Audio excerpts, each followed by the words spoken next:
we pulled it back now and I show you our stripe, you can still see that old historical line of it going up slowly, and bang. And it's literally like a vertical line. If you don't mind me asking, what's the most that you've done in a year? Revenue's way over $1 million. It'll be below 2 million, but over $1 million. I don't know. If I don't want to look at the business today, I don't have to look at it. The money still comes in, everything runs, it's on autopilot. And I think a lot of people now sort of look at me and think, oh, you've got it easy. But at that time, I was working probably from 8 a.m. in the morning till maybe 1, 2 a.m. every day, relentlessly. It cost me $6,000. I got 2 pieces of land. The next day, sold it and did $104,000 profit on that. That was like from the NFT space, but then in like, let's say, more of the business world, the real world, the most that I've done in a day is just over 8,000. We went to dinner, and Kylie Jenner was sat on the table next to us. Leonardo DiCaprio was opposite. We then went to a club. Peggy Gou was on our table for a bit. On the table next to us as well was Lil Baby. Then had Offset come and sat with us. And it's like, how the Jack from Wigan, eh? I've never been around so many people that are, I don't know if you class them as A-listers, I guess you class Leo as an A-lister, but yeah, all these people in one room in the same space as you, and is that right? Okay, it's like probably another confirmation I'm doing something right. Yo guys, welcome back to the Gooms podcast. And today we sat down with Jack Baylis, the owner and founder of Aftermarket Arbitrage. And we spoke about how he went from making thousands in his teens to making millions in his 20s. This guy has got some story. We spoke about his experience at Paris Fashion Week with Offset, Kylie Jenner, Peggy Gou, and even an after party at Leonardo DiCaprio's Monaco mansion featuring Michael Jordan. You do not want to miss this episode. Stick around till the end of the episode to see how it all unfolds. Make sure that you subscribe and enjoy the episode, guys. How much did you earn from reselling, bro? So reselling in terms of when you first started the Yeezys. When I first started with the Yeezys, that was like money printer season. So I would say if I could put a number on it, probably around about 80 grand. But this was like probably my first year at 16. 80 grand not bad as a 16-year-old, is it? No. Profit? I started with, I literally couldn't afford my first pair. So I was working in a gym and I'd got through in the queue. My missus at the time said to me, oh, I really want these Yeezys. So it was her that put me onto this and started this whole thing. And I said, right, I'll get in the queue for you. I'll sit and wait. I got through the queue straight away to get this pair of trainers. And then she wanted a size for personal, out of stock. So then I was like, right, well, I'll just get myself some. And then and like when I went into college and like I'd spoke to a couple of my mates, I was like, oh yeah, I managed to get my hand on them on the weekend. I didn't really have any idea sort of what they were worth or anything about them, just trying to get hold of them. And to get them, I had to ring my mum up. She had to transfer me £100 because I had no money in my fucking bank. And then everyone in my college was like, I wore them one day to college and then I still sold them as brand new because I was like, I just want to wear them once. Which ones were they? The Pirate Blacks. Oh, wow. Okay, yeah. So it was just after the Turtle Dove release. And I then put them on eBay and then made £400 profit on them on that first pair. And to me, I was thinking, I'm getting scammed here. I'm getting scammed. Like, there's no way these shoes, like, you can make this money off that. But then I took that, let's say it was £520. I can't remember what retail was at the time.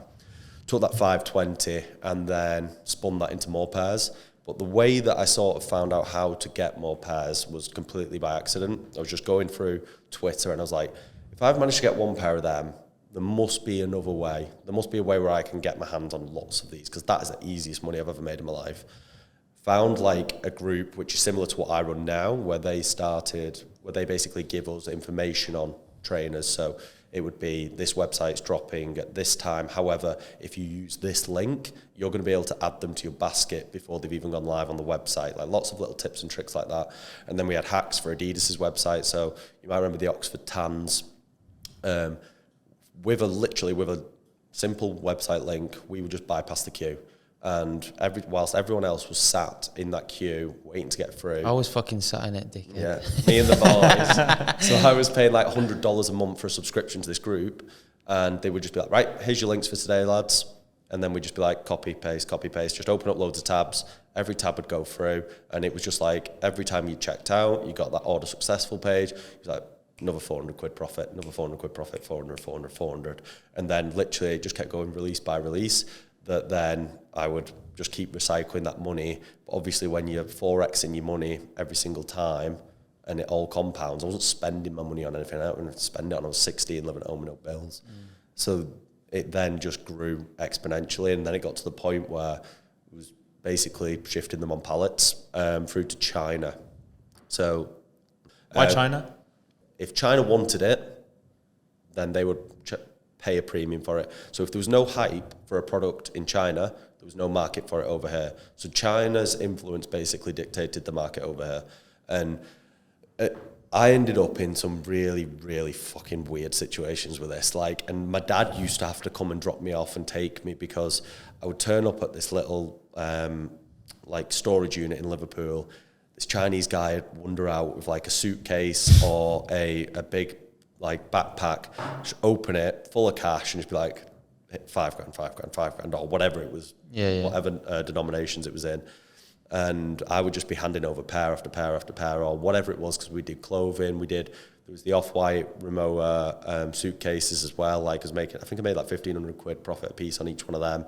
And this was all from basically just accidentally finding this group on Twitter, paying them $100, getting access to all this information about how to hack the website, how to bypass certain things, and then just kept growing it from there. So like I met a lot of people in the UK from that group. We had like a little EU subsection in there, made some great friends in it, people that I still speak to today. And then from there, I was like, well, did all of my reselling in the trainers, and then still wanted to go to university, so it's still the traditional route. Parents. Why though? Earning 80 grand in a year at 16, and I'm sure that you probably earned a lot more than that as well going on. What made you want to go to uni? Safety net. Everyone in my family has been... Sorry, but what were you scared of though? Because it's like I didn't know when it was going to stop. When was the hype train going to stop? And it did stop. And it didn't... Like what I sort of failed to think about at that time was how we would adapt to it and how we'd be able to adapt, and how I could just take that money, that knowledge that I'd accrued over that period of time, and switch from becoming the customer of being taught how to do this to then becoming the guy that's doing the teaching. At that point, my vision wasn't that far ahead. I didn't really think like that. And everyone in my family, like on like my mum's side with my uncles, very, very well educated, and I had it basically drilled into me from a very young age. You need to get your grades. And I always wanted to be an investment banker. Like everyone's seen Wolf of Wall Street, everyone's seen heard about the glamorous finance life.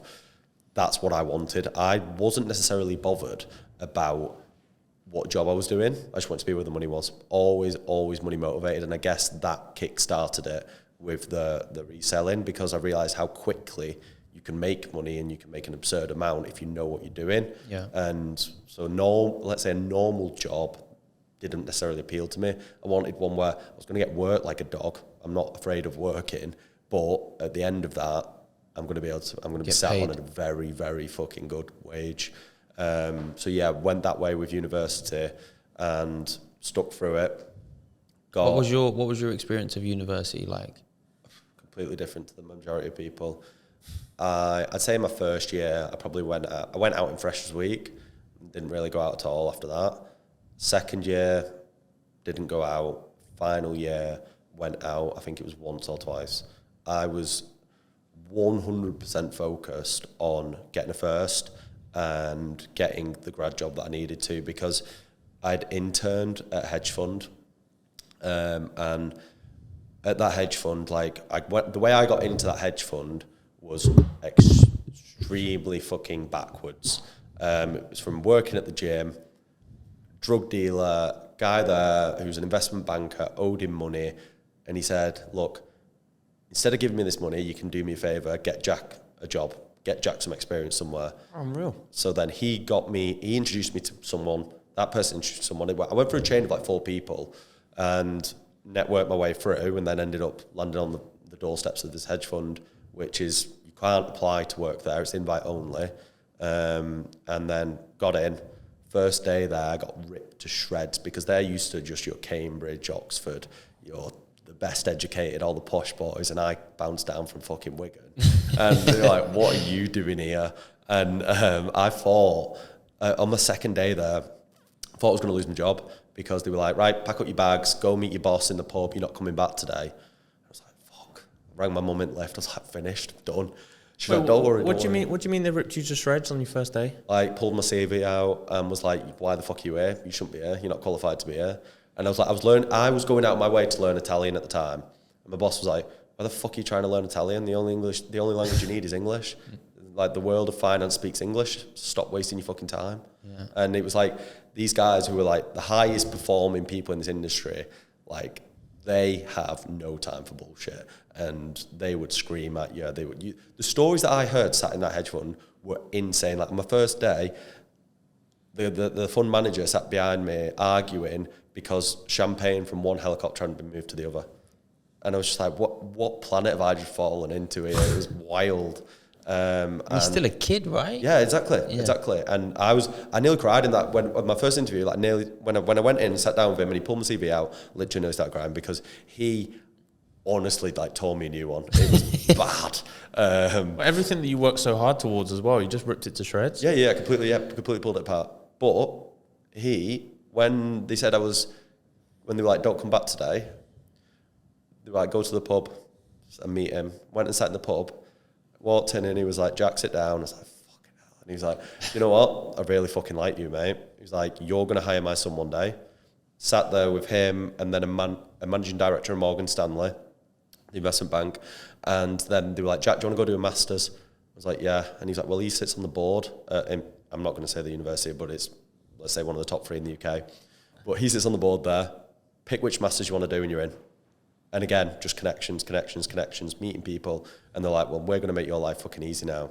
And they just said, the only thing you've got to do is get a first in your degree and get 3 years experience in M&A, so mergers and acquisitions for anyone who doesn't know, which is basically buying and selling companies.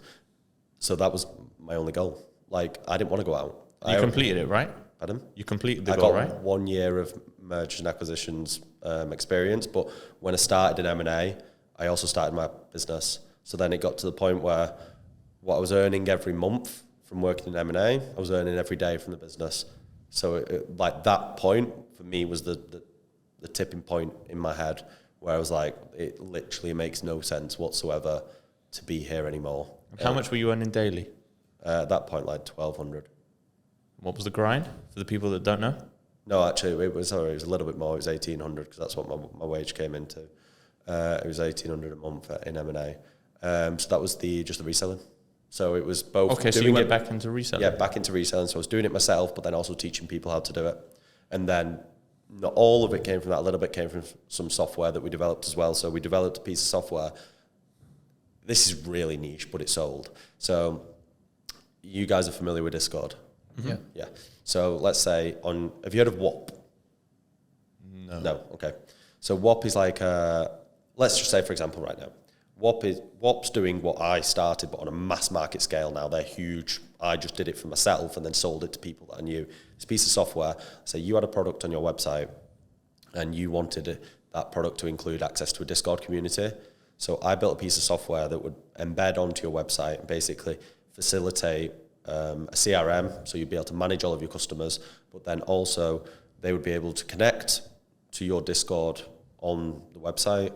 It would then add them to the Discord, but then it would connect to your payment processor being Stripe. So then there was like a bot in the Discord attached to this where if, for example, someone missed a payment, it would revoke their access. The payment goes through, it adds it back, and all sorts of stuff like that. So people could manage their customers on a Discord platform. So it was a blend of, 1, selling memberships, 2, reselling myself, and 3, this little software piece as well that got me to that point. What age are you at this stage? 21.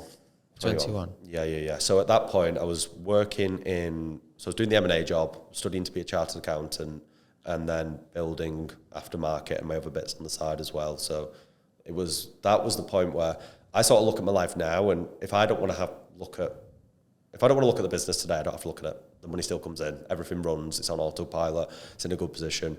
And I think a lot of people now sort of look at me and think, oh, you've got it easy. But At that time, I was working probably from 8 a.m. in the morning till maybe 1, 2 a.m. every day, relentlessly, stopped going to the gym, ended up breaking up with my partner at the time. Like, everything fell apart because all I wanted to do was work and build. So I was just 100% dialed and focused on that.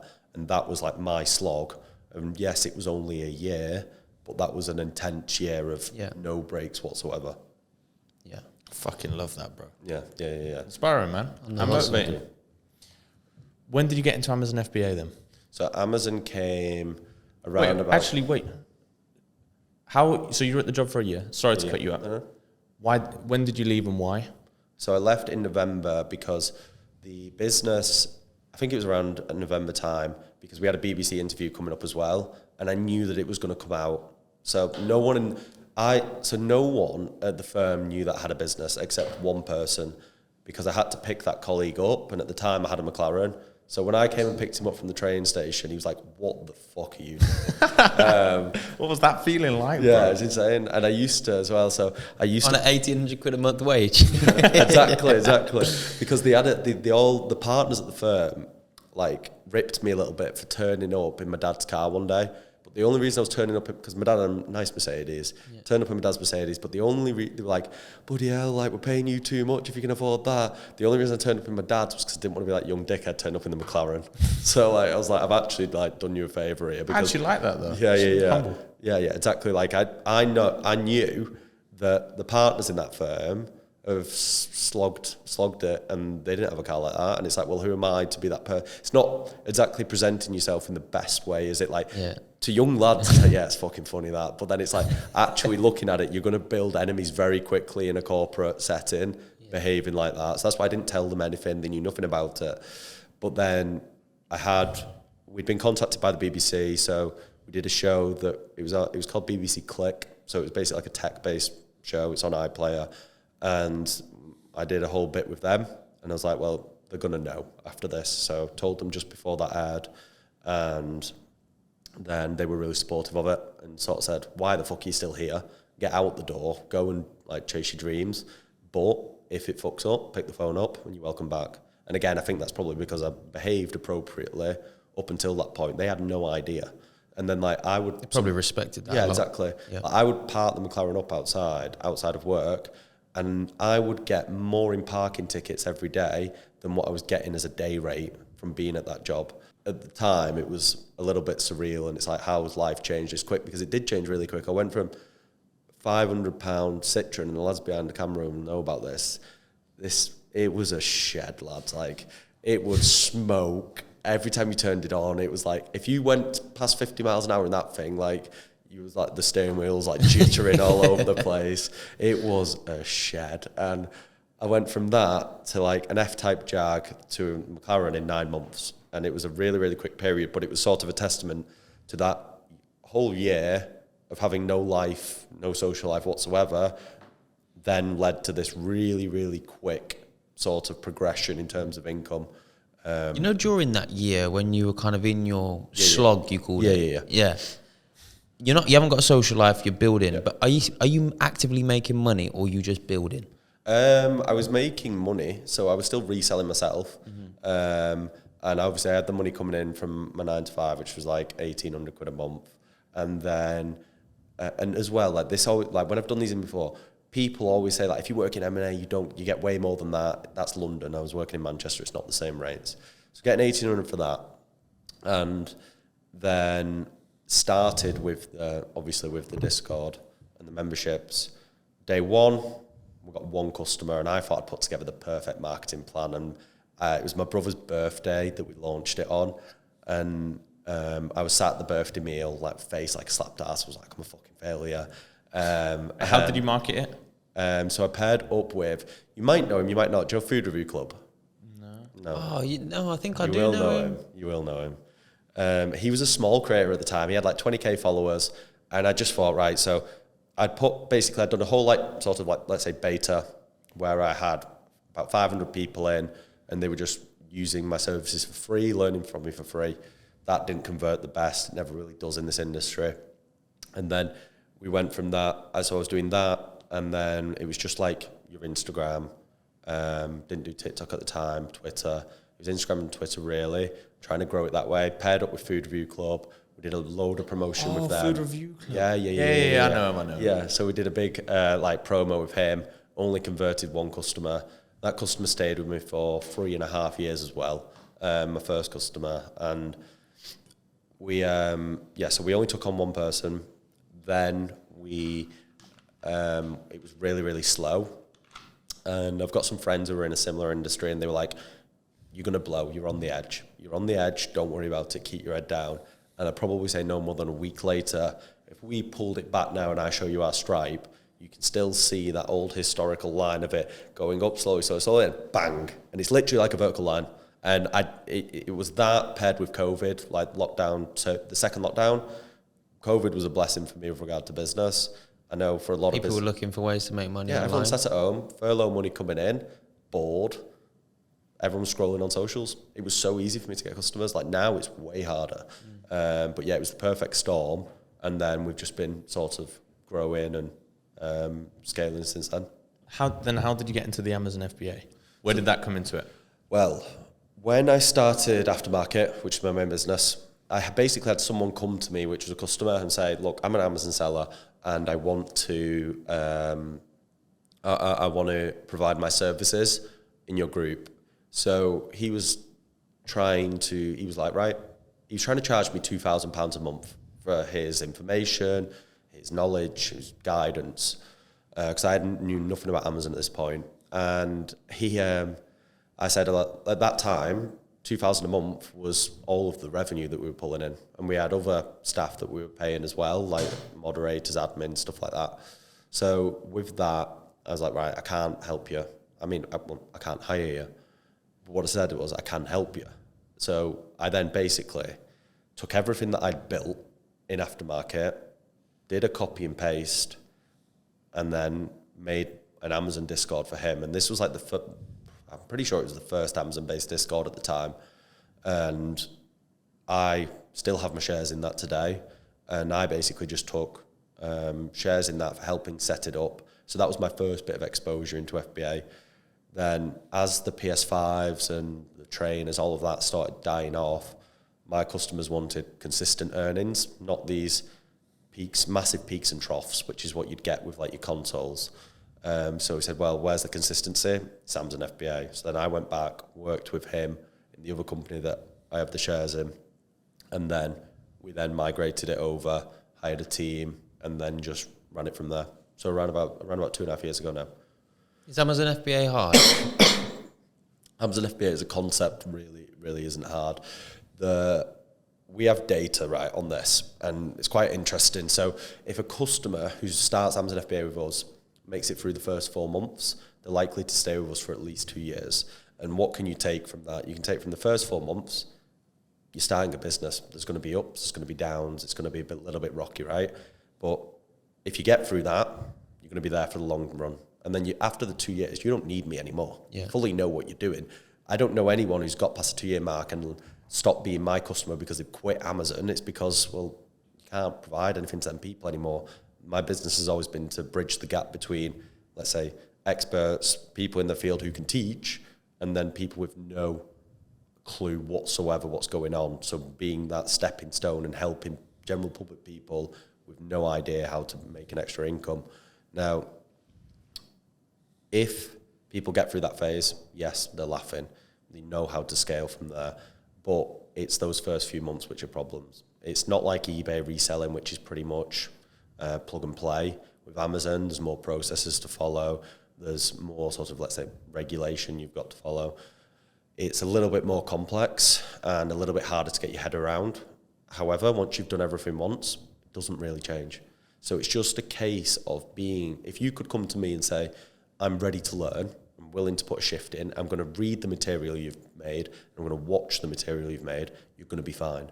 But what we find now is too many people come into this space and they want to get rich quick. And they will run into the Discord like a bull in a china shop, and they'll be like, I've ordered this, done this, been to the shop and just bought this. Why have you done that? And it's like, well, I just thought it would sell. It's like, well, we don't buy stuff based on gut instinct. We buy based on data. Like, we don't care what product we're selling. We only care about the data underlying that product. The data and the numbers stack, yeah, go ahead. It could be whatever you want. So the people that come in and actually learn, yeah, it's easy. But if you don't come in, you jump the gun, you're going to fuck up and then you're going to have a negative impression on it. But it is what it is. It's the same with most side hustles, I guess. Mm-hmm. What does a 26-year-old millionaire do for fun, bro? Because Cam told me that you can walk to any restaurant in Manchester, even not Manchester, France, Europe, even if they're fully booked for 2 years and you're the guy that can get the prime spot in there. How the fuck does that even happen? What are you doing, bro? One of my best traits is being able to nurture relationships and build them over time. And this has come from this. It started from me being a young dickhead that I think when most people start making a little bit of money at a young age, like, remember, if we go back to my university life, I had no uni life. So I never experienced the partying. I was in a relationship the whole time, so I hadn't been around girls. I didn't know anything. I'd never seen nightlife and what it was like. So for me, at like 20, I guess it was like 22, 23, when I started to make money, I was like, it was like a whole new world was unlocked. And I was like, fucking hell, like, I didn't realize that this existed. And I spent stupid amounts of money, like, for no reason. And it would go into the club and it was just like bottle show. And it's like, well, why am I doing this? Don't really know, but the money's coming in, so it is what it is. You had to spend it on something, right? Yeah. Was there a correlation between you going out and having your fun and stuff like that and how well the business was doing? The business definitely, it got to a point where the business took a massive hit because I just went off the rails. But again, I think that for a lot of people, it's a natural course of action that people go through when they're making a lot of money. It's the amount of people that I know in my circle who I was like earning more than them, and now some of them are earning more than me, but I know when they were flat broke, they were like, if I get money, I'm going to do it this way. I'm going to get houses, I'm going to do this. And then they're now sat with diamond watches on. They've got fucking cars coming out their ears, and they're living in like fucking penthouses or mansions. Everyone, I feel like, goes through that. It's adapting to that level of income, and because once you see the lifestyle it can afford you and what doors it can open, it's very hard to resist, especially at a young age. So it all started for me like that, like just being stupid, and then everyone's like, it would be like, right, Jack Baylis is coming tonight. So then it'd be like the best service, looked after in like the clubs in Manchester. And then from there, it's just been, the main place it started from is this one manager at the club in Manchester. If I said, right, I need a table here, I want to go here, I want to do this, he would always call them up, like call the manager from that place and be like, Jack is my best client, you have to look after him. So then I end up with that manager's number or whoever's number, and it's just basically been building the network, and then the real one sort of come into play in Saint-Tropez, where the network in Saint-Tropez, like, and it even paid off when I was in Dubai with Josh over there, because the workers, the managers, everyone rotates, and we would walk into like Verde in Dubai, and there's some people coming up to me like, yes, Jack, and I've got no idea who they are, can't remember them because I must have seen them when I was blackout drunk in Saint-Tropez. Yeah. And it happened again this year. Like, I was there, I got phone number for a manager at a place I wanted to go to. Yeah. I was like, hi mate, I've just been passed your phone number by this person. And he was like, yeah, Jack, we were literally together last year. Like, I remember you. Do you not remember me? And I've got no fucking idea. I suppose you tip big, you spend big, you're young, you're flamboyant, bottle shows. You're the person that everyone else in that environment remembers. Yeah, exactly. But in your POV, you're just there for a fucking good time. Yeah, it's really hard. Yeah. And then you feel really rude as well. And I don't actually, the thing that I'm very lucky with now is I don't spend like an idiot anymore. I really don't. I'll do some stuff which I'll be like, oh, let's just have a... Go on, give me one. What's your most recent one? Yeah. The silly one. Well, we didn't do anything in Saint-Tropez. Oh, yeah, we did. Well, we did in Saint-Tropez, so I wouldn't... For me, this isn't stupid. I don't know how... And I don't know what you guys like, but it was... I think we did like $5,000 in a night just on drinks. That was the most recent one, and I know the comments are going to be like, that's not a lot, mate. But I used to be... It's a fucking lot of money, I man. used to be a lot worse. Yeah. That is like tame, roped in, sensible to a degree. So, yeah, it's all just come from that. What's the most stupid purchase you've made? I wouldn't say I've had one singular stupid purchase. It would just be they've all compounded I would over look at time. it like when I was sat in the car, like on the way down here, I was thinking, how much have I spent on booze? And I was like, I genuinely think it's got to be like 150, 200k, like maybe more, probably more. I don't know. I wouldn't know how to work it out. If you could, though, would you have that money wired back to your account, or would you have kept all of them? No, Yeah. no way. Because of like, and this is this thing, like Experiences over money, bro. exactly. Well, experiences and money. I can't remember. Yeah. Oh yeah, that's the thing. I'm not spending stupidly without knowing that I'm very comfortable in the bank. Yeah. It's not like I'm going out there and it's not like I'm like half the people I know from school where they're working, grafting all week, and then they go and spunk it all in time for the weekend. Yeah. Nah, I'm not doing that. Yeah. I know I'm comfortable. And yeah, sometimes does it get a bit out of hand? Yes, of course it does. But it's like, again, I can look back on it. The memories and stuff I've got, I will never regret. And the stuff that I've lived and the experiences I've had, it's wild. And I will jump into some of them shortly. I want you to tell me about Monaco with the billionaire. Yeah. So I got a text from one of the concierges from Saint-Tropez, and he said to me, I actually ignored his message at first. I'm really bad at replying. I ignored him at first. He messaged me again, and then I seen the message before he just said, Monaco, F1, free, are you coming? I was like, well, what are you on about? And then he was like, oh, well, my client, I'll not name him, from Miami is coming, billionaire, everything's taken care of. We've already got 2 villas, they've got a security team, everything is done. And I was like, well, that's... Fucking sounds mint. Yeah, appealing. And like, it's like once in a lifetime sort of thing. I was like, I can't turn this down. And that, again, it's the benefit of being your own boss. Like, I've never had to say no to something that I actually wanted to do in the past few years. It's always, yep. And this summer is a testament to that. I've been non-stop traveling, and yeah, it's probably not been great for my health, but the memories are there. So yeah, I got there and we did a party there. Like, we watched, I think it was Peggy Gou the first night I was there. Then the second night, I can't remember. Second night, I think it was Kind Music. Third night was Travis Scott. The table that was on for Travis Scott, 250 grand minimum spend. And the guy spent that and left, I'd probably say about 80 to 100 grand's worth of champagne there, did not give a fuck. And they had, like, they were walking around with caviar on the table. I was like, when are you ever in a club and you've got them whipping out fucking tubs of caviar and spooning it onto It's your just hand? rich people shit. Yeah, it is. It's like the next level. Like, but that's the thing that I love about this, like, building these relationships in the hospitality world. One, for the business and stuff that's come from it, and we can touch on that later. But secondly, it's being around people like that, because I knew for a fact I was the poorest person on that table. Like, the only way I was there was because I've been nice to people and I've built an open network. I don't know why I actually got invited, but it was because I'd just been friendly and got invited there. And these guys, it's like no concept of money, but it's motivating, because it's like, I want to be at that level. And it's not necessarily that I want to be at a level where I'm going spending 250 grand to watch Travis Scott, because at the end of the day, that's not my interest. Yeah.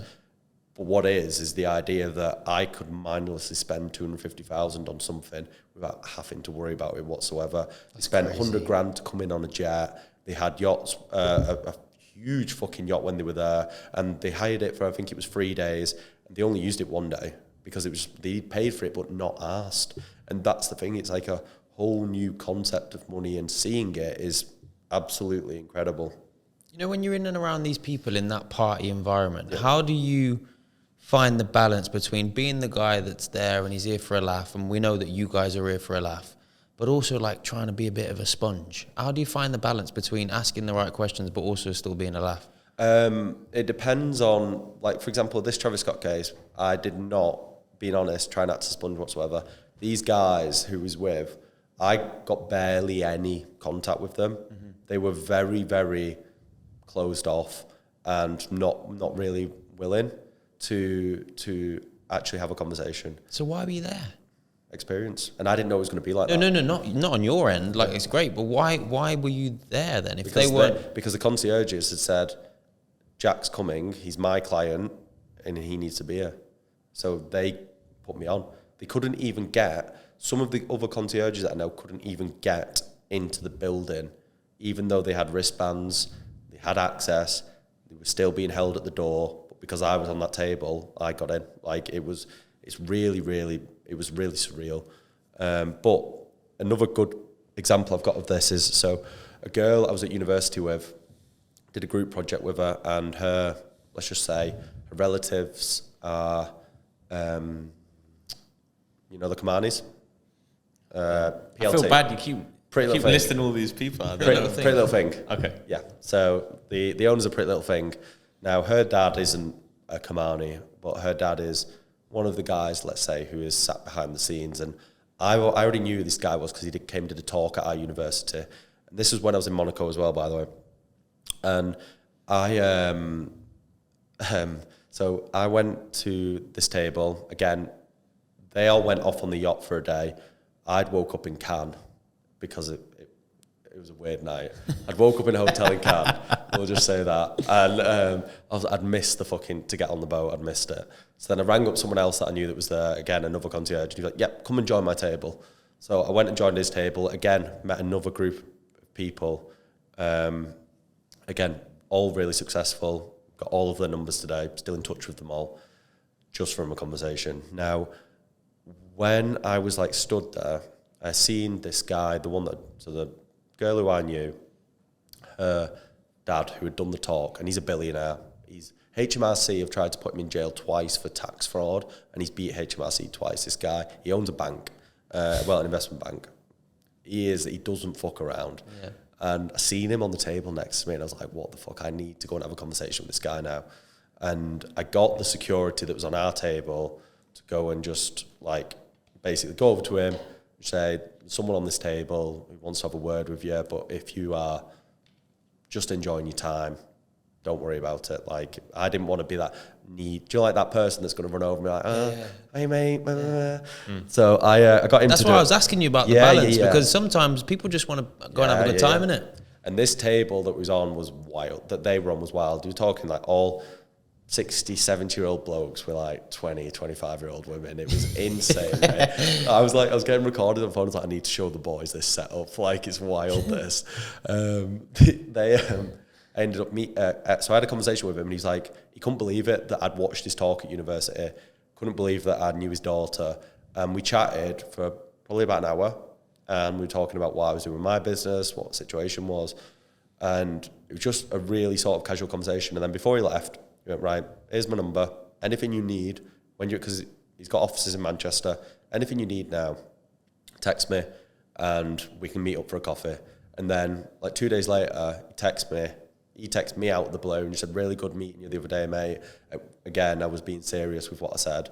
And I feel like guys at that level, he was shocked that I knew who he was, because this is he probably loved it. Yeah, he did, 100%. Yeah. Like, that's why he texted you as well. Yeah, exactly. Yeah, exactly. Like billionaire level, but behind the scenes.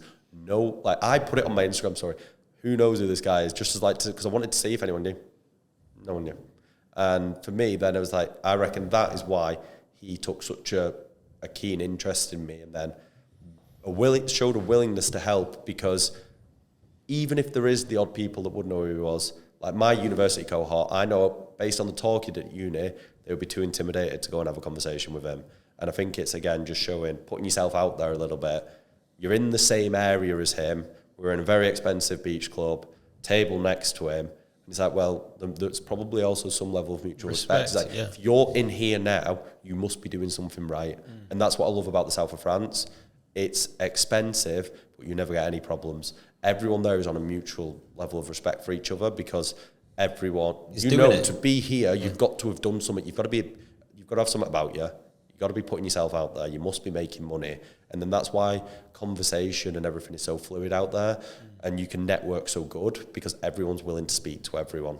It's one thing that a lot of people get wrong in terms of like whether they think that they're too stush to go and have that conversation, or they're just not confident enough. You never know what's on the other side of it. No. And then that again. But I think it comes back to location, though. Yeah. Because if you're in a club in Manchester and you want to go and speak to someone, they're going to be like, get me, fuck. Yeah, exactly. No, 100%. It comes to location. Because you could be that uni student that just wants to go and have a conversation with someone. They don't know that you're about it, really. Yeah, exactly. And Dubai was, I never wanted to go to Dubai. I'm no interest in it whatsoever, because everyone that I knew from my past, like, where I grew up, the only reason they would go to Dubai is to flee. Like, they're up to no good, and they had to get out of the country. So I had no interest in going there. Then when I went there, like, met Josh, met loads of people out there just through that I already knew in business, and they said, right, come here to this event today. I need you to meet all these people, and everyone was willing to help. Again, it's that mutual respect. It's, what are you doing, right? What's your pain points? Where are you struggling? Okay, make this fix. And like, we were getting advice of this one guy with our YouTube channel, and he charges $9,000 a month for his mentorship. And it's like, me and him were fucking sharing a frozen margarita. It's like, I'm now in this circle and have an untapped resource that I can just keep asking. But it's not as if it's pushy, like, because everyone was just fluid and exchanging value and information. And if you were at that table, you must have had something to offer. And then, so when you're asking questions, no one looked at it in any sort of way. And that's what I noticed compared to Manchester. If I went and asked someone, or I think it's the UK in general, everyone's pretty, like, closed off, safeguarded. It's like, well, if I've got a method, I'm keeping it to me. Out there, it was, there's enough money for everyone. No one's scared to give away secrets because they're not really worried. In the UK, I do think that there is, like, it's not everybody that's super closed off. Like, I know that me and you have both can say that we've met a lot of good people. Obviously, we're not traveling as much as you and stuff like that. And I'd say for two guys at the stage that we're at, we've got a pretty strong network.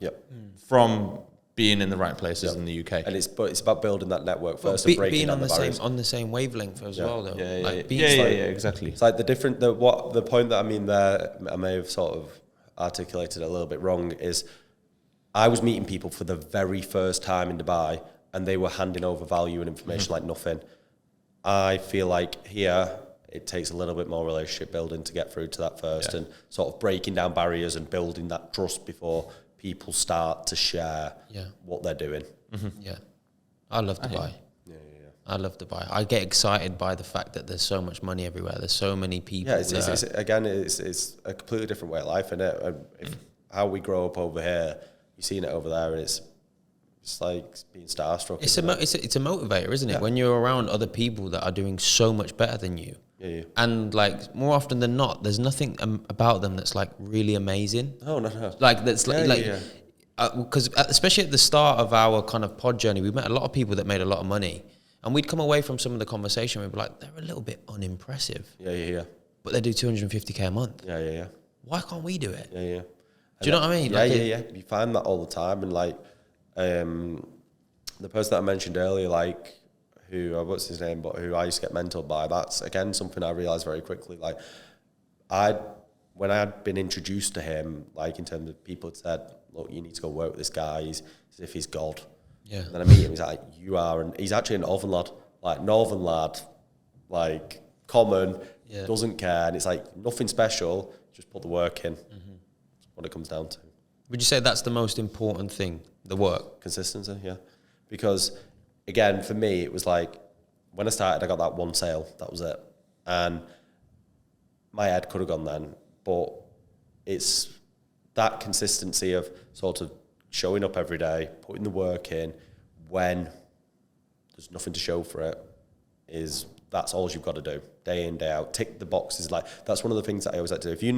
If you know like what jobs you've got to be doing every day, you know what the pathway to success is for you. As long as you keep ticking them boxes every day on let's say a 3-week time frame, you're probably not going to notice much difference. But if you then zoom out and you look back over the past 6 months and you've just been being consistent, ticking the boxes every day, well then you've got a backlog of shit. You're like, fuck me, I've actually done a lot. I've done a lot because, and the reason that I look at it like that is because when I was younger, like I said, I used to work at a gym. I used to compete in natural bodybuilding when I was younger, and it's like every single day, right? I know that I'm not going to see a change in my physique day to day. However, if I tick the boxes, I get up early, I do my cardio, and then go and train. I have my diet's on point, And then I'd go and train again, do my steps in an evening, ticking each box day by day. You're not seeing a daily change. But then if you zoom out and you're looking by week or by month, then yeah, you notice all of those gains like accumulate and you can see the difference. So it's just taking that mindset from there and just plastering it over to business. Through the bodybuilding phase, and then let's say, did you call it a sludge? Slog, yeah. Slog, yeah. yeah. Slog, yeah. I said slug. During those years, Yeah. That period, that time when you were making a bit of money, but you weren't obviously building this and doing the stuff that you're doing now, what was that like for you mentally? Yeah. So me as a person, I'm very, very like hyper focused and become very obsessive very quickly with whatever activity I'm doing. So when it moved on to bodybuilding, and Aidan will behind there, me and him used to train together when we were young. Like, I was 15 years old and people were asking me if I was on steroids because I was growing that quick. And they were like, what are you doing? Something's not right here. Putting in that work, motherfucker. Like, literally, bro. It was my life. Lived, breathed it. And I absolutely loved every moment of it. And then it got to the point where it's like, everyone was trying to make me compete in the gym. Everyone wanted me to jump on steroids. Because if you get steroids now, you are going to be like another force to be reckoned with. And I didn't want to do it. Didn't want to do that. So I decided to compete naturally. Good choice, man. Yeah, competed naturally. And won the first show that I did. And it was after this point where everything sort of went wrong for me. Like, the next year, I decided that I was going to compete again. And I never even ended up competing, but I got like so lean and I became so obsessed with it. So again, this was another part of my life where relationships broke down because of my mental state and the work that I'm willing to put in on whatever task I'm focusing on. My mum and dad couldn't cook me a meal because I thought they were trying to spike my food with oil, like cooking oil. Do you like to put more calories in it? Yeah. So my mum, obviously, my mum was like... She's seeing you go like that. Yeah, just shrinking. Yeah. And like my face, I looked like a skeleton. And I was lean as anything. Like, after this, I will show you some footage of what I was like. But I just like became so fixated on it that my family fucking hated me because I was an absolute dickhead to be around the house. I was like, anyone asked me a question, I bite their head off because obviously I'm not eating. You can't sleep properly when you're that lean. Yeah. Like, everything is just, but I would be up every day on the treadmill for like 2 hours. Then I'd go and train and I'd go to work at the gym. When I'm at the gym, I'd train again. And then I'd get home and I'd be on the treadmill again for like another 2 hours. Like, that was my life. That's all I was focused about. And it then got to the point where I couldn't let go of my body being in that condition. So, and then it carried on all the way forward to my first year of university.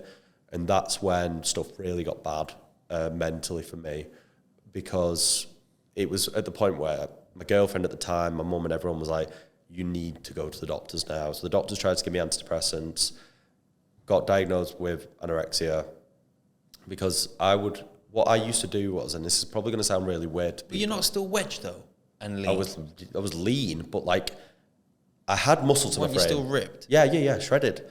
But I didn't realise you could be diagnosed with anorexia if you were still ripped. It's just not eating, isn't it? Yeah. It's just like refusing to eat. Yeah. Like, and it's like, what I would do as well is I would punish myself through food. So if I didn't do good on an exam, I'd be like, right, you're not eating today. For me, in my head, I could rationalise that.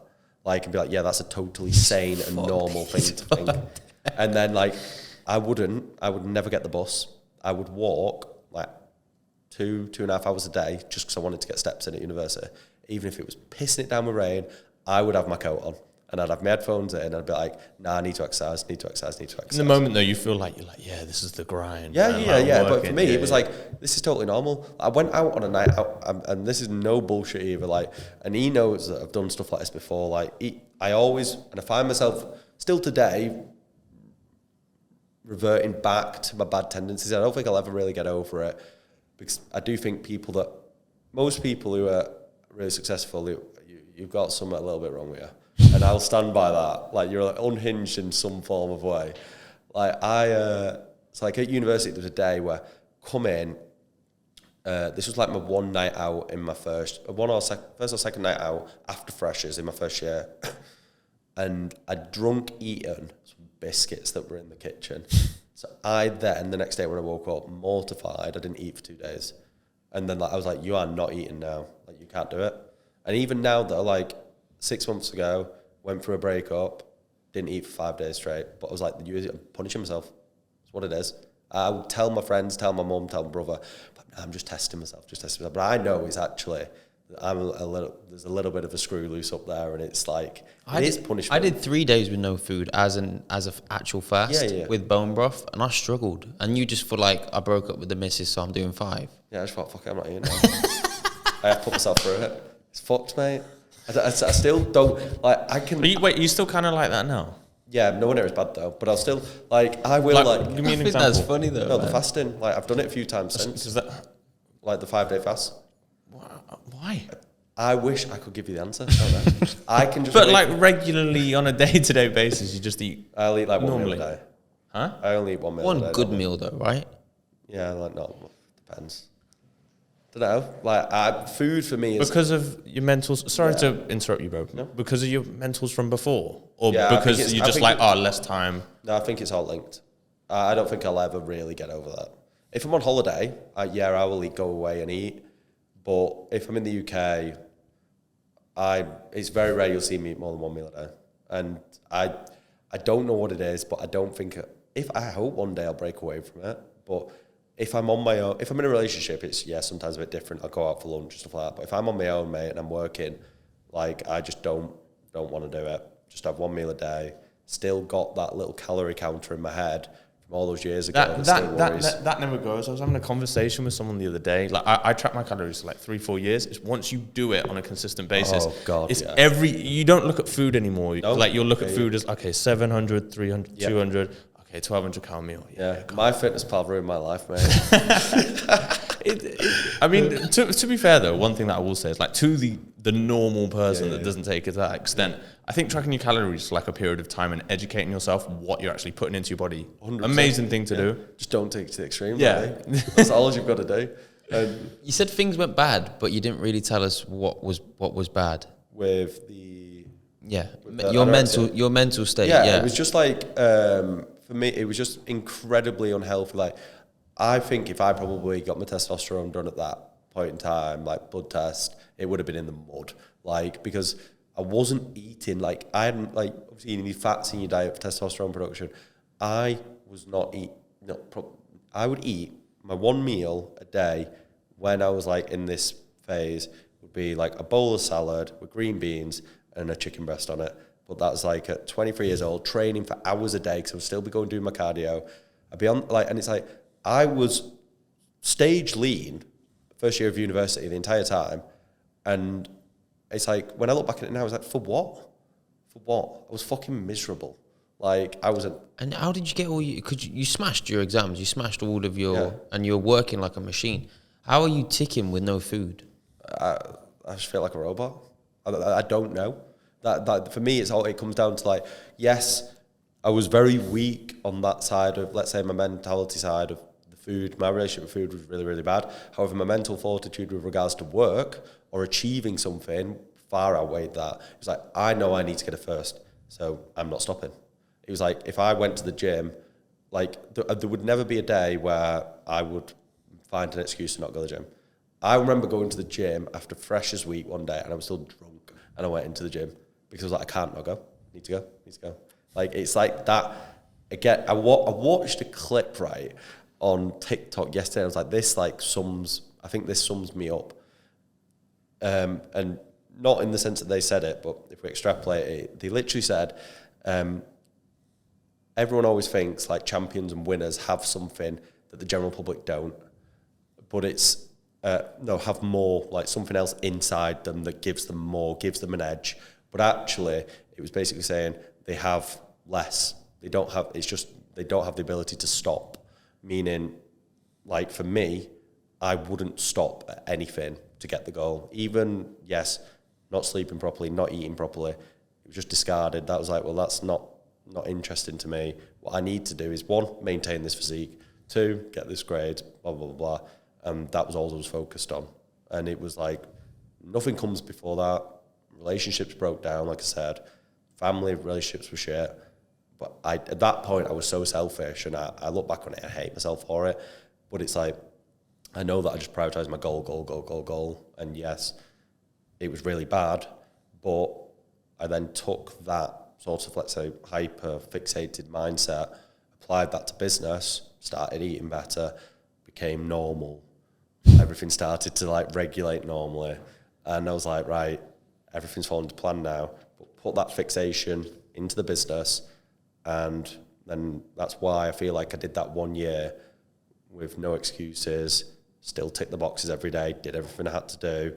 But instead of focusing on a physique, I focused on the money in the bank account. And it was, for me, a great trade-off. Let's take things back to business. Yep.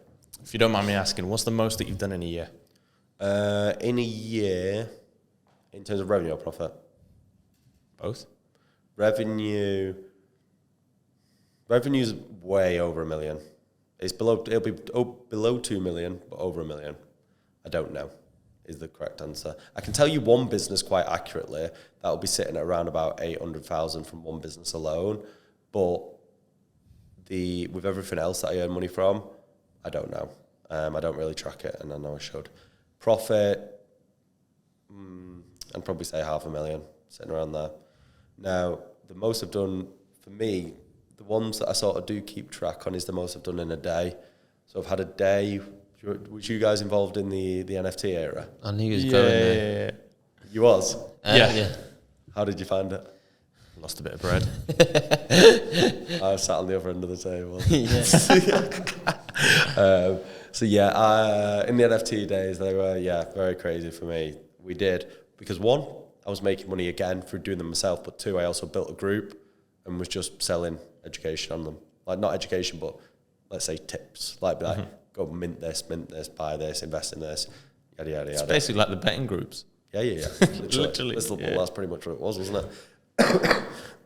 But I went to the NFT. The most sort of memorable thing for me there was I went to a party, Halloween party. I think it was Halloween. Was it a Halloween party? No, because he was working security there, and went to this party and I was levered. Took my laptop with me because I knew that I had a. Do you remember Bored Ape Yacht Club?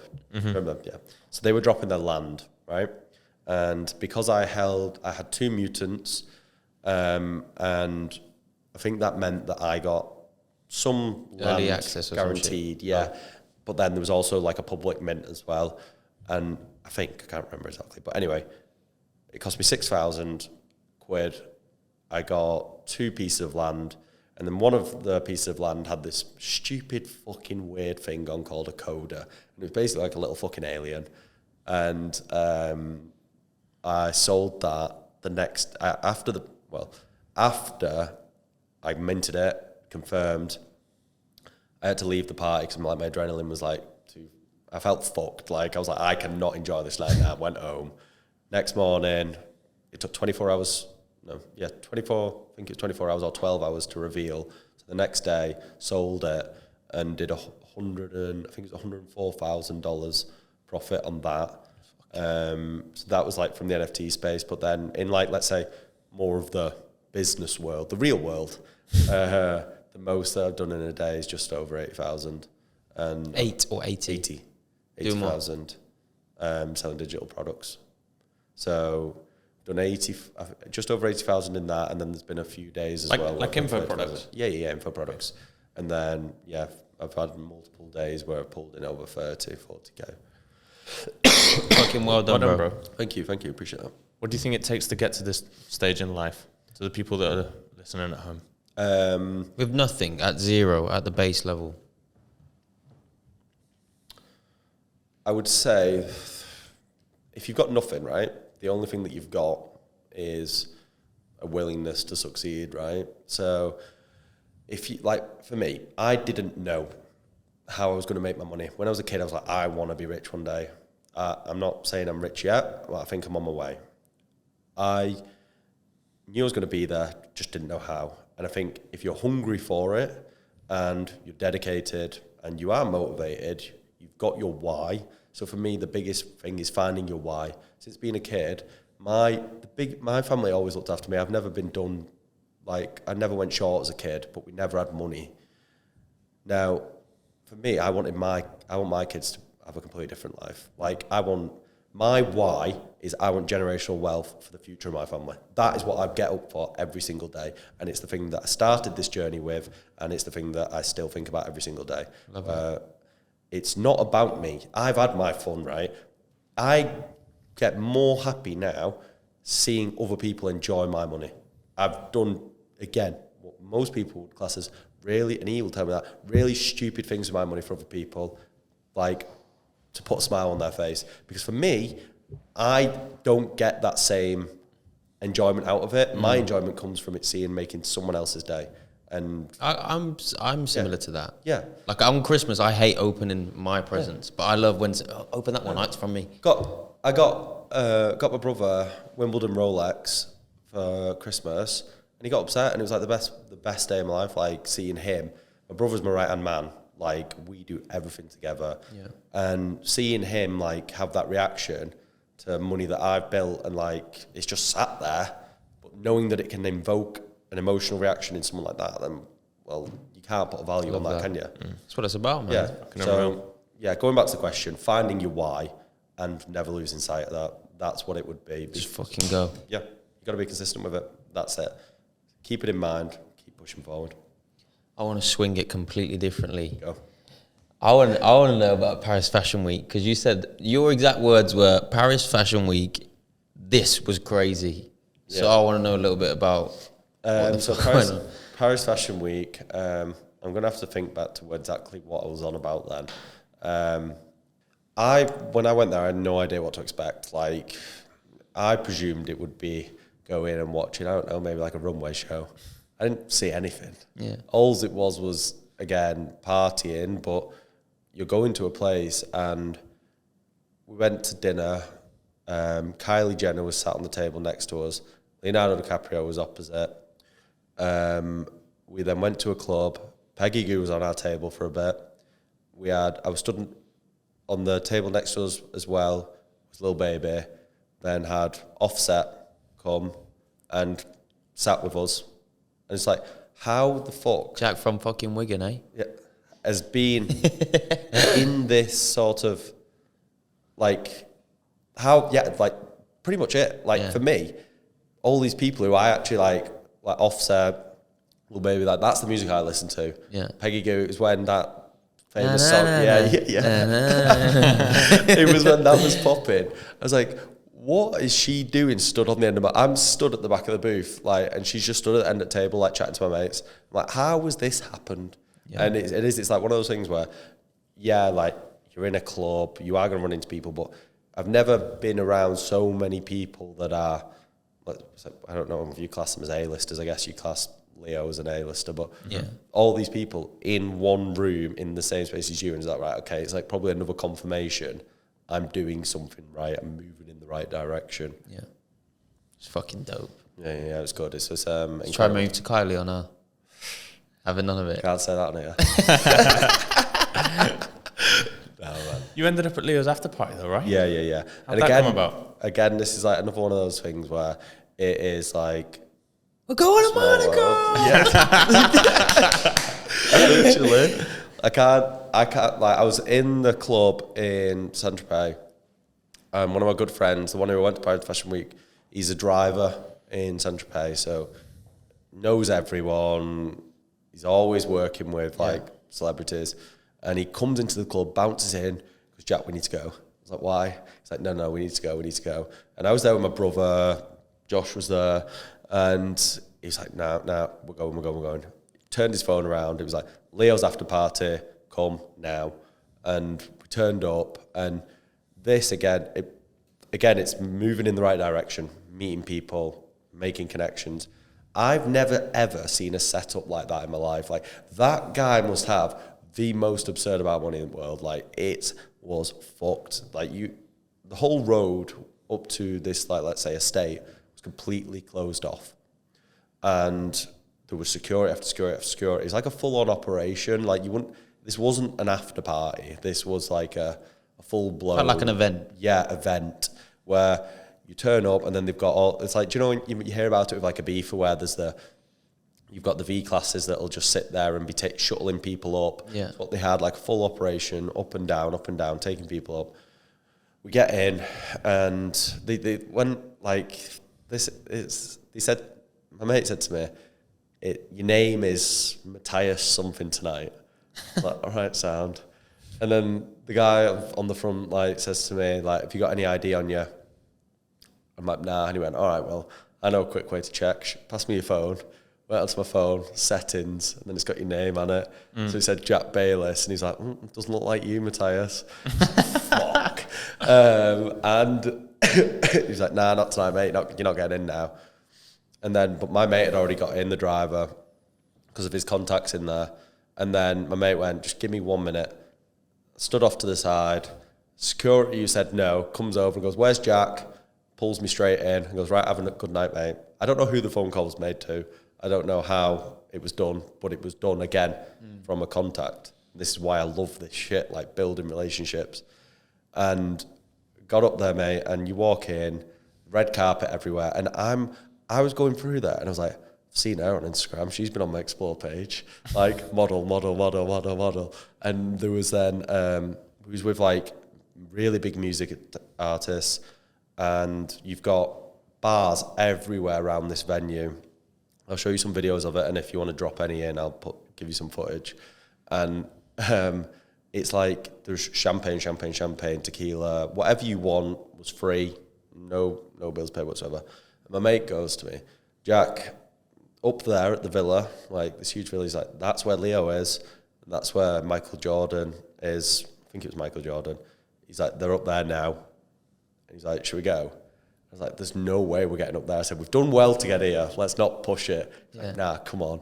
Straight past security. So they had the after party at the after party. So they had there was a huge villa, and then put a huge stairway to get up to it. But then there was let's just say a massive sort of level piece of ground where there was a DJ, where everyone was actually packed, like a dance floor. Let's say a massive dance floor outside. But then there was people up at this villa watching down, and then 5 minutes later, I'm stood up there like, the fuck? And again, it was just A-list after A-lister, and then ended up, my mate, who's the driver, had to go home, and I was like, fuck it, I'm going to be on my own now, but I don't want to leave. And then all I hear is, Jack. One of the guys, so do you remember, if we pull this back now, do you remember when I said to you that there was the billionaire that I went and had the conversation with in Monaco? Mm-hmm. Yeah. Well, do you remember I said that there was a security guard who I asked? Yeah. Oh, it was Jack. Turned around, it was him. And he was security for Lando Norris. Do you know the F1 driver? Yeah. So he was his close protection all night. So, right, Jack, you chilling with me and Lando tonight then? So then I ended up spending the rest of the night sat with him and Lando. And again, just having that conversation in Monaco then led to me spending the night with Lando Norris. And I couldn't take photos of being with Lando because I don't think he was supposed to be there. So because everyone was trying to take photos. That guy, he was getting swarmed. And he's living life on easy mode with girls. I'll tell you that now. They were trying to swarm him, and they love an F1 driver though, because it's like the adrenaline, the danger. Yeah. And he's an handsome fucker as well. Yeah. But exactly, mate. It was easy for him, and he ended up going off on some side mission at the end of the night. So me and the security guard just went home together. It was like I got there, stumbled back into my apartment at 7:30 in the morning, sat there for 20 minutes. I was like, what's just happened? Because it was only 2 weeks before this. My mum had bought me a signed Leo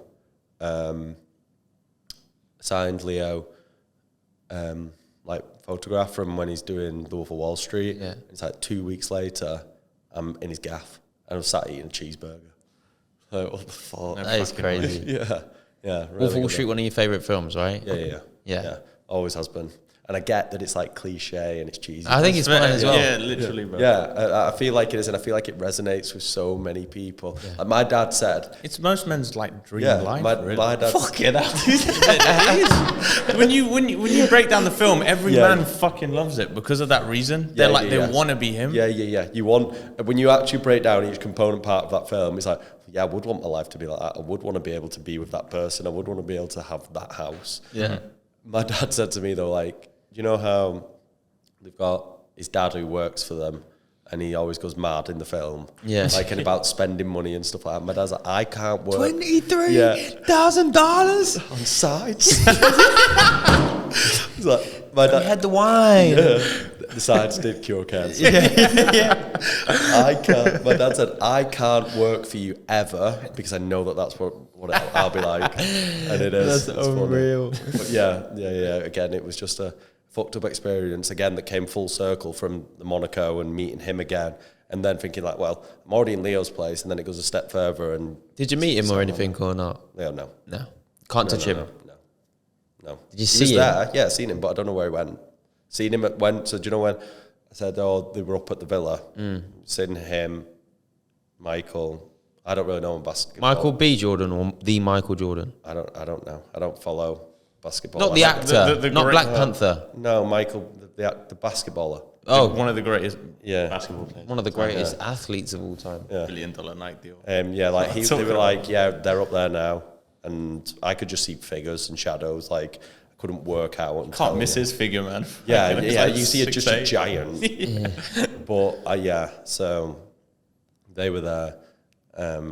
But I seen Leo there, but then you can't, when we got up, no idea where he'd gone. But at the end of the day, I'm taking that one to my grave. That's fucking dope, bro. Yeah. That is dope. And that's the trip where you lost your phone, right? Yes, that was that one. Yeah, because I was going back and forth for you, and then you just left me for a bit. I was like, oh no. Complete radio silence. I thought, oh no.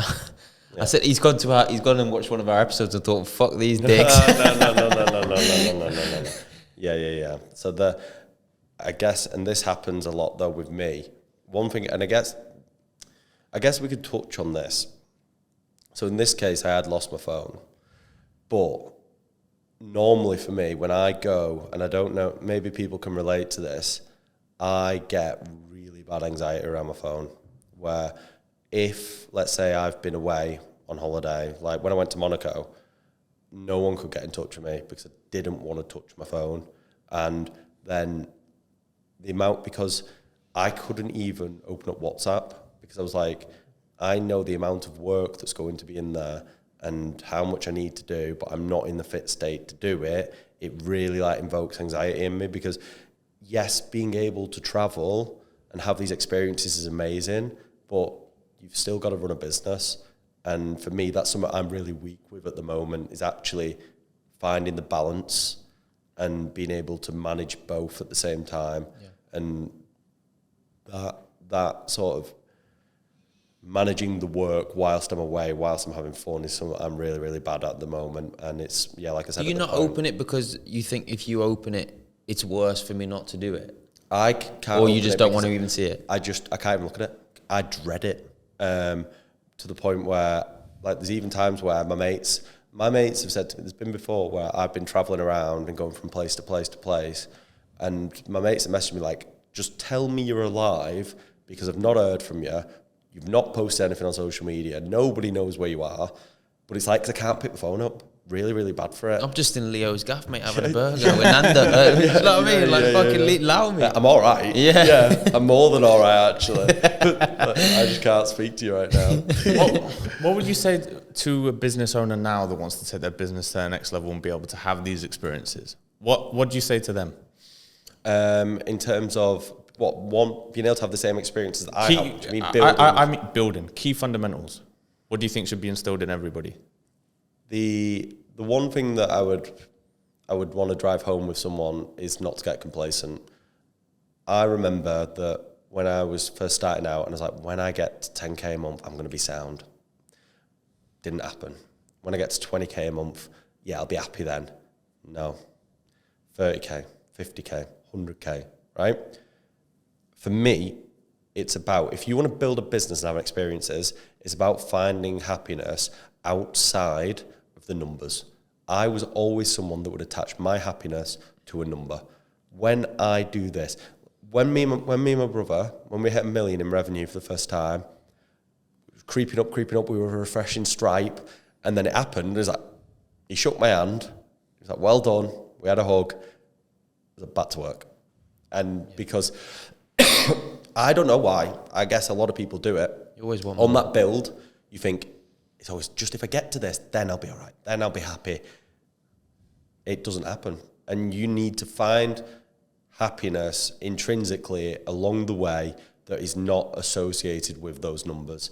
And yes, you will be able to start doing more activities based on numbers going up and having more money in the bank. But what I mean is don't fixate and pin your happiness to a number of, let's say, monthly recurring revenue or annual recurring revenue, whatever you are focusing on growing, don't attach it to that number. Because I sent it to you, didn't I, Josh? There's a clip, Chris Williamson, he said something like, the goals, it says something like, the goals, have you got it up? Let me pull this up, because actually it's beautiful what you've said though, by the way. Yeah, this clip is something that I've watched over probably about 100 times, just on repeat. And I put it onto the Discord, to the community like that we've got, where all of my customers are, because I was like, this is something that, let me find, I've got it here, Josh. Oh, seen that. Yeah. The Alex Hormozy clip, like, with that clip, if you look at his eyes, he's in pain there. And I feel that, because it's that, like, I've got shivers now, like, thinking about that clip, because I don't know what it does to me, but it really hits me hard. That, you've already achieved goals that you said would make you happy. And he's like, yeah. And his eyes, there is just sadness in his eyes, because I've done that myself, and I'm so guilty of that.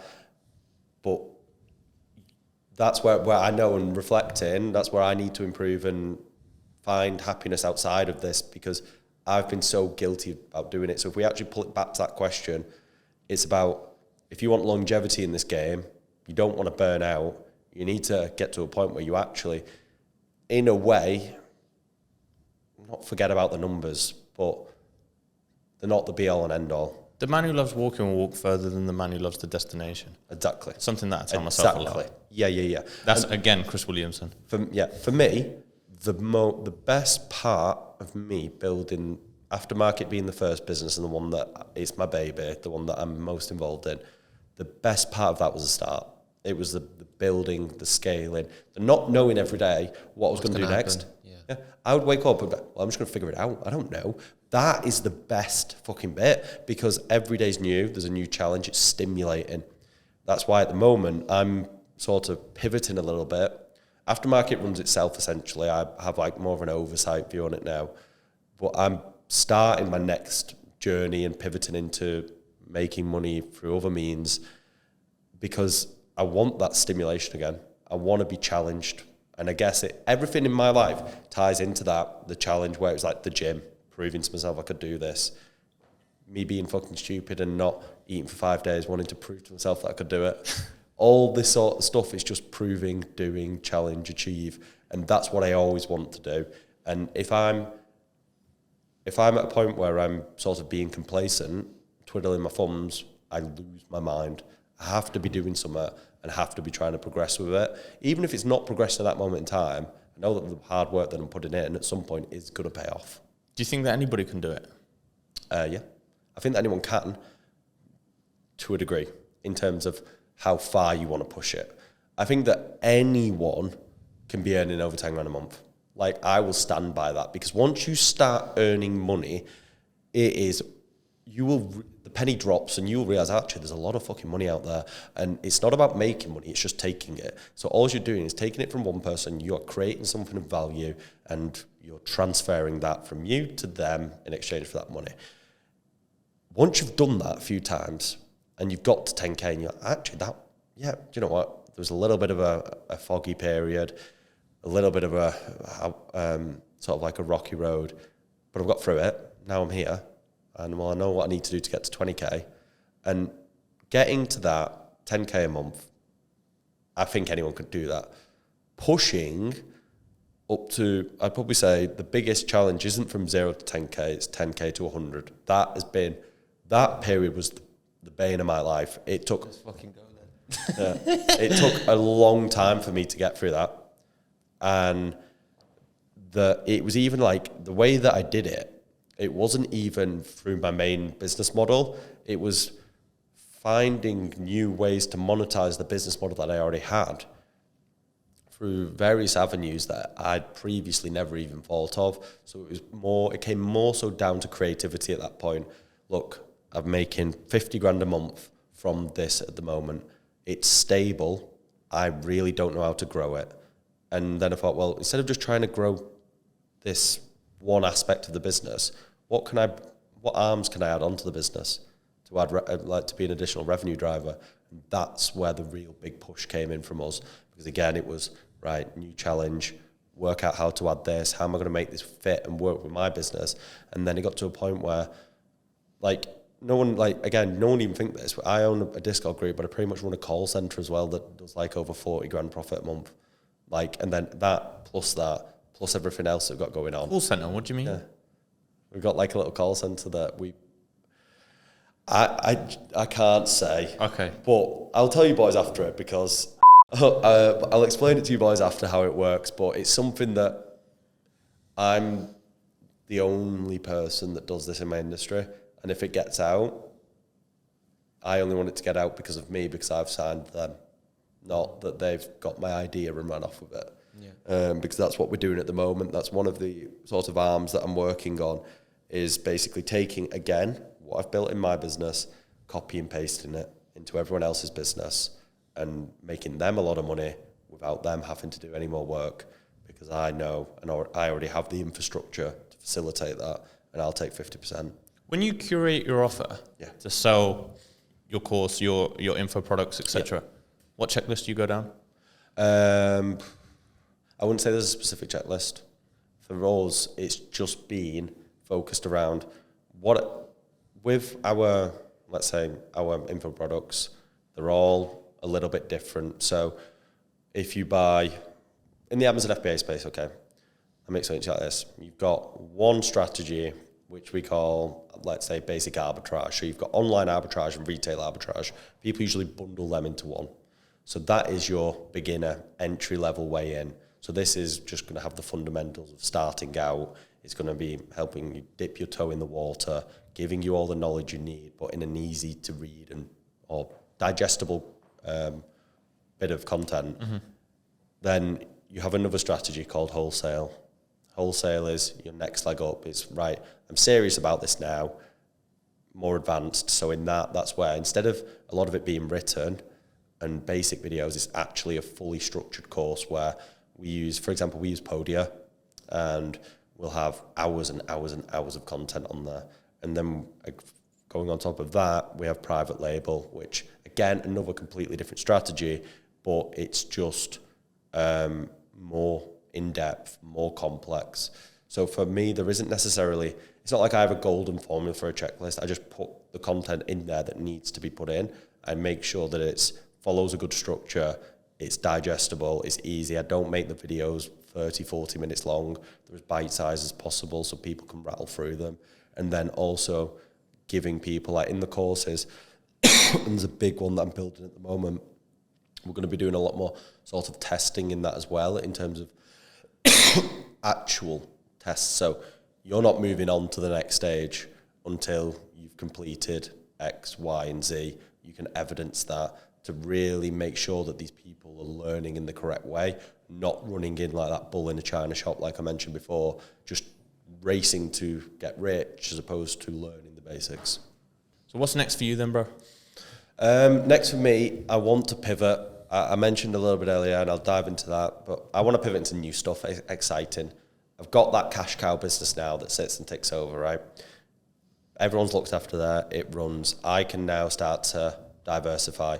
And again, if I had a bit of advice for people, it's don't start trying to put your hand into 5 pies in your first year. Build one business, make it really fucking strong, and then get it to a point where it runs itself, move away, then start diversifying. So what I'm going to do is, again, this has come from Saint-Tropez, networking, really, really prominent and big champagne company over there. They work with Bugatti, so it's branded as Bugatti Carbon Champagne. It's like carbon bottles. The owner of that is very close friends with my best friend in Saint-Tropez, and we've had a meeting, and they want us to go over to Dubai this winter to sign a deal on me being that entryway into the UK. Now, they don't sell at all in the UK at the moment. Do I have a clue how to sell champagne? No. Have I built a network in the hospitality industry? Have I already asked, can I have a meeting with you about this? Can we talk about this? Yes. And this is from like very prominent locations in the UK. So you've got, Sexy Fish, Monkey House. What other clubs have we got? There's a club called Concept Club in London, which is relatively new. There's Ivy. All of these places, I've got my way in there, and they're all willing to have a conversation around it, having this champagne introduced in. So that's something I want to do. I'm not an expert at champagne. I've drank it, but I don't know how to critique it. But I'd love to just take on that challenge, bringing that into the UK. Secondly, it is the main thing that I'm pushing on at the moment is basically working with influencers, micro-influencers, creators who have got let's say a knowledge, skill set. They're experts at something. Now, it doesn't matter what it is. My mentor taught me, he's at the moment working with a client who does welding.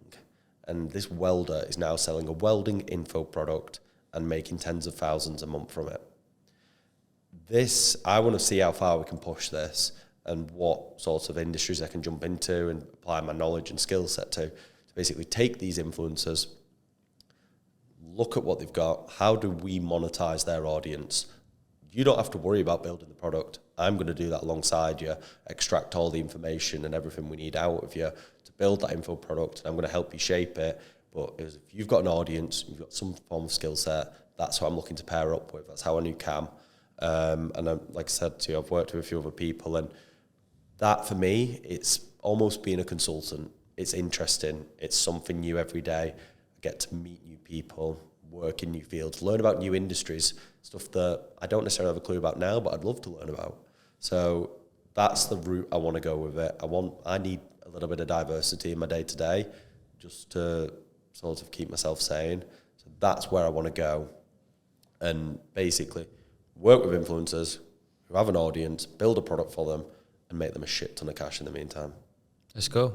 Amen. That's it. Well, brother, we appreciate you coming down, man. Thank you. Pleasure, man. No, thank you for taking the time. It. I feel like I've learned a lot. I hope the guys listening and watching have learned a lot too. And yeah, hopefully we can run it back in a few years, maybe. Hopefully. With 500,000 subscribers. We'll do the four-man with you, Leonardo, DiCaprio, and us two. Yeah. And we'll film it on a boat in Saint-Tropez. Yeah. I'm down for that. But yeah, thank you for your time, lads. Let's go. Appreciate it. It's been Appreciate yours as well, man. Thank you. Everybody at home, please make sure you like, comment, subscribe, turn the bell notification on so you get notified every time we release a podcast. And we'll see you all next week. Love, guys. Thanks for listening. We'll catch you later. Thanks, bro. Cheers. Peace.